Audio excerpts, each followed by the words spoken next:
deegaanada waqooyiga dalka Norway ayaa waxaa fiidnimadii xalay oo sabti ahayd ka bilowday dabaylo xoogan oo ay barbar socdaan baraf aad u daran kuwa oo saameyn xoogan ku yeeshay isu socodka kala duwan ee gaadiidka cirka badda iyo dhulkaba. Booliiska iyo Machadka Saadaasha Hawada Norway ayaa soo saaray digniino culus oo ay dadka ku farayaan inaysan guryahooda ka soo bixin, sidoo kalena kuwa gaadiidka wada ee wadooyinka ku suganna waxaa la farayaa in ay ku hakiyaan gaadiidka meesha ugu dhow ay u arkayaan inay ku galayaan oo aysan gaadiidka sii wadin. Waxaa la soo warinayaa in la hakiyay dhowr duulimaad oo ku sii jeeday garoonka Tromsø kuwa oo loo weeciyay garoomada kale ee dalka Norway kadib markii ay saameyn xoogan ku yeelatay cimilada sii xumaanaysa barafka iyo dabaylaha xoogan ee ka jira deegaanada waqooyiga Norway.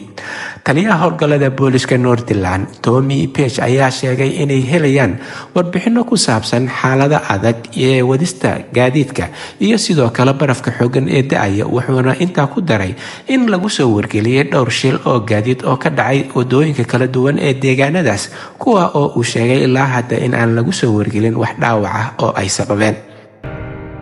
Laga bilaabo maalinnimadii shalay oo sabti ahayd taariikhduna ku beegneed 15 Maarso 2025 waxaa la kordhiyay guud ahaan dalka Norway ganaaxa lacageed ay mutaysan doonaan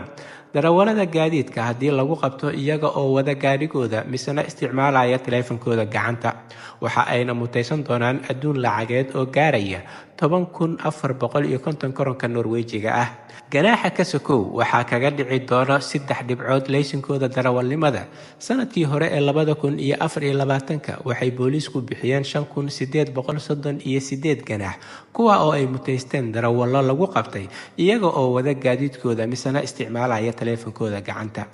Dhanka kale, ganaaxa ku xadgudubka calaamada cas ee gaadiidka kala hagto ayaa iyadana la gaarsiiyay 8,400 oo koronka Norwejiga ah, waxaana sidoo kale la kordhiyay ganaaxa ku dhici doono gaadiidka xawaaraha dheeriga ah ku socdo oo tusaale ahaan cabirka loogu talagalay wadada haddii ay tahay 50 oo aad ku wado 61 waxaa kugu dhici doono oo aad mutaysan doontaa ganaax lacageed oo gaarayo 5,800 oo koronka Norwejiga ah laga bilaabo maalinnimadii shalay oo sabti ahayd kuna beegneed 15 Maarso 2025.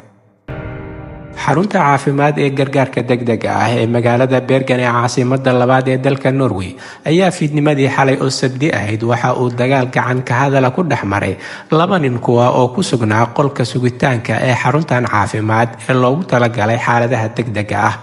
Taliyaha howlgalka booliiska magaalada Bergen Dan Erik Johansen ayaa sheegay in laga soo wacay xaruntan gargaarka degdega ah lagana dalbaday in sida ugu dhaqsiyaha badan ay ku yimaadaan. Wuxuuna intaa ku daray in ay goobta kula kulmeen 2 nin oo mid 30 jir yahay halka kan kalena uu ahaa 60 jir, kuwa oo dood dhexmartay dabadeed uu dhexmaray dagaal gacan ka hadal ah.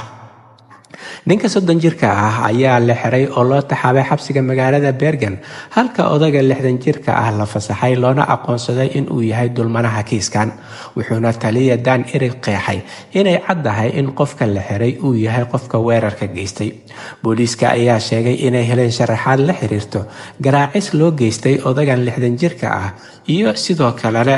waxa ay xuseen in lagu dabiibay isla goobta oo uu ka helay daryeel caafimaad kadib markii ay booliisku wareysteen.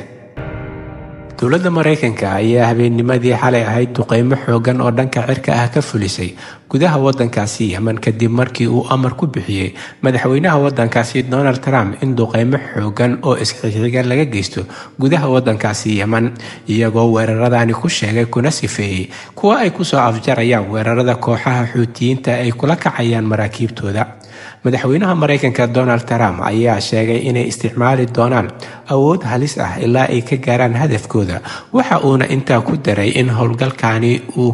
yahay mid lagu ilaalinayo maraakiibta hawada, hantida badda ee Mareykanka iyo sidoo kale sidii loo soo celin lahaa xurriyadda isu socodka gaadiidka badda.